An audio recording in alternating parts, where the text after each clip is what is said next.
Let's pull into Saint-Tropez this afternoon. I can feel the sand now in my shoes.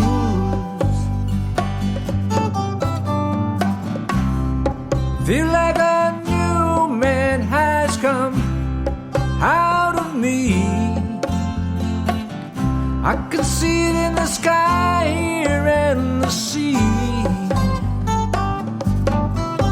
It's so blue, but not me. It's taught the artist how to see.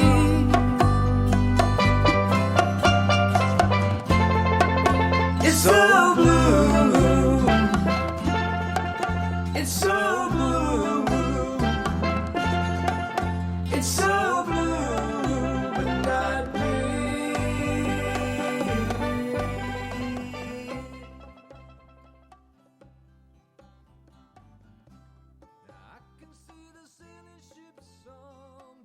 Wait, hey, this is Robert Jeter on the Blues in the News. I had my microphone off, heaven forbid.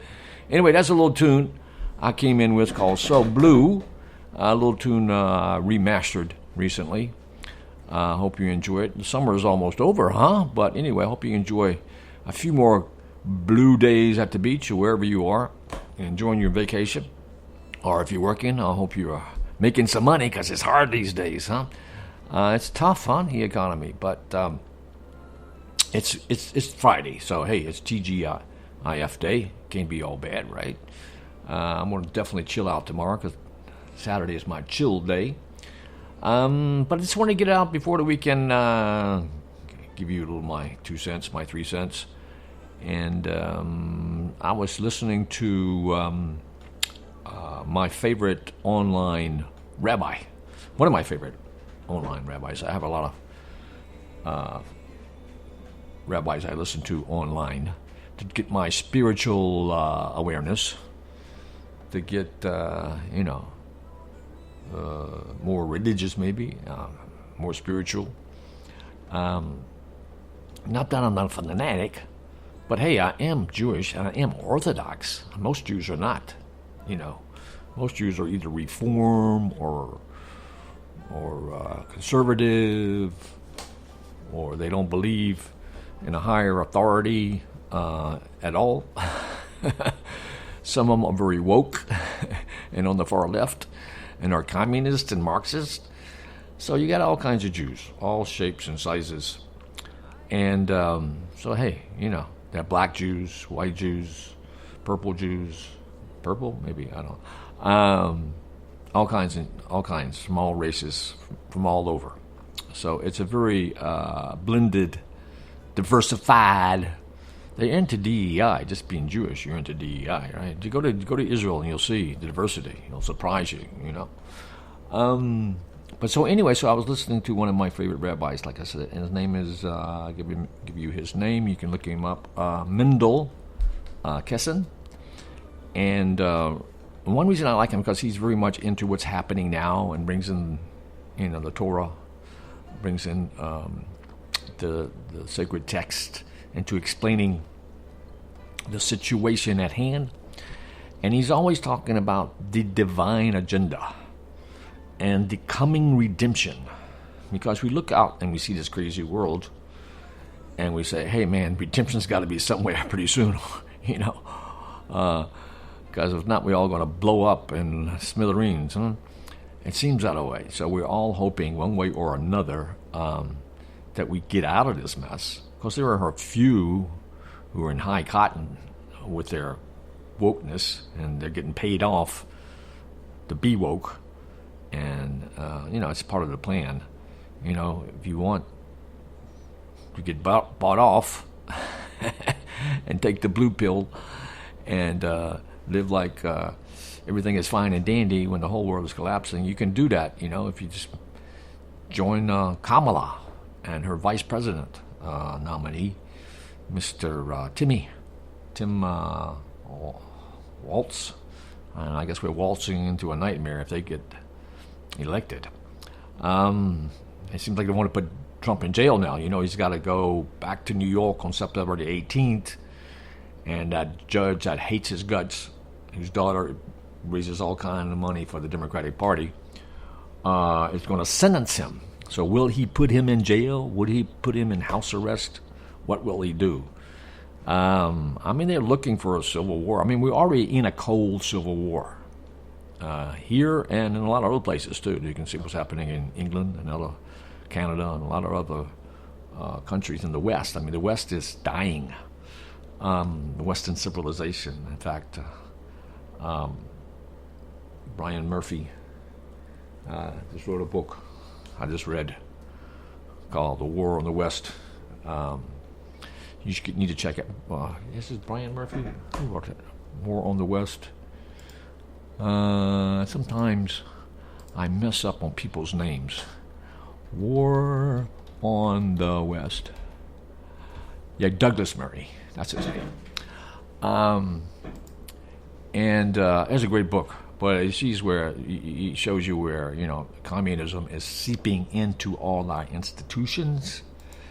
And it's a very good read. He writes very well, and he's very outspoken. I think they want to put him in jail as well in England because they have this prime minister in England is another fascist, and heaven forbid you say anything against the Muslims. The Muslims, the poor Palestinians, they're so sweet. They don't want any to hurt you. No. As long as you convert to their religion, they won't kill you.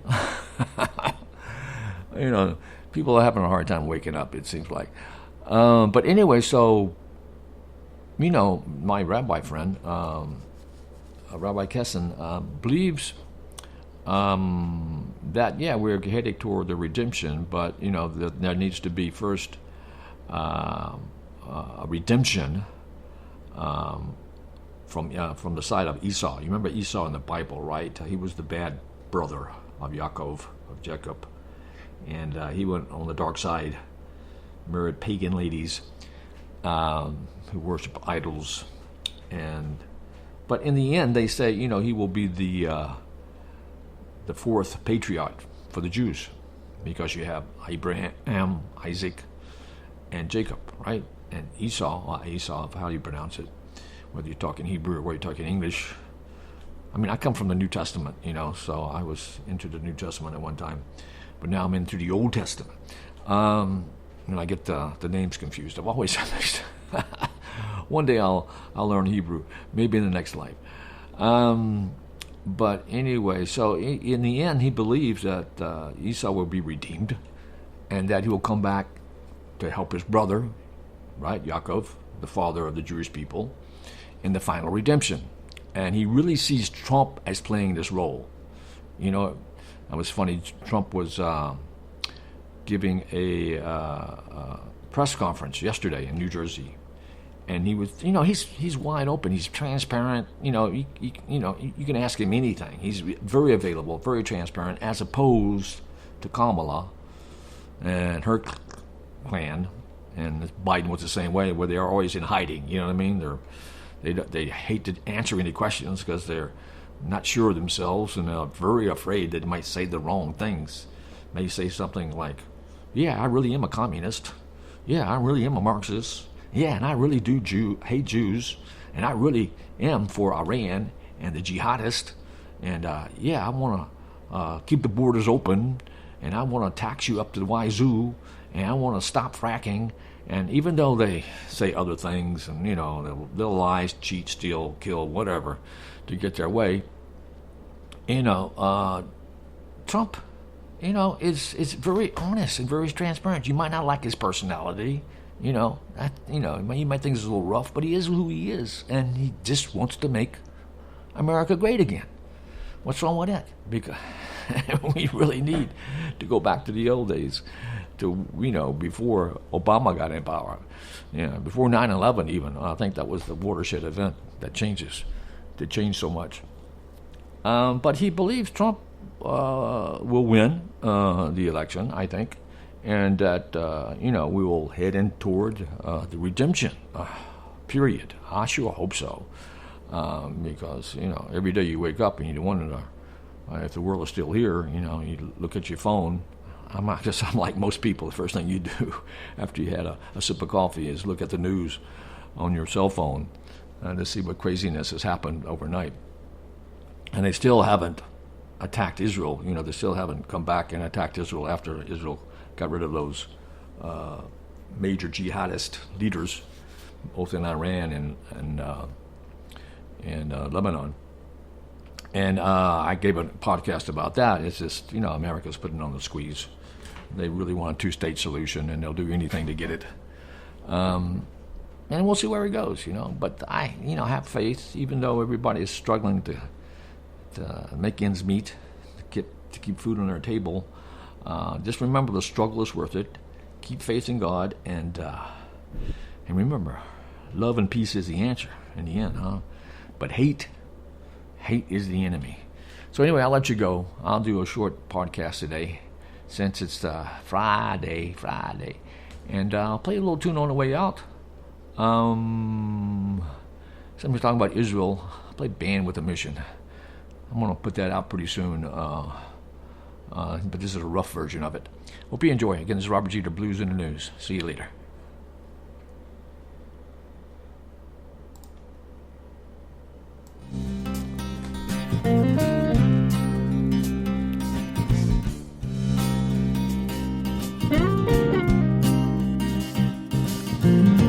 Came around the other side.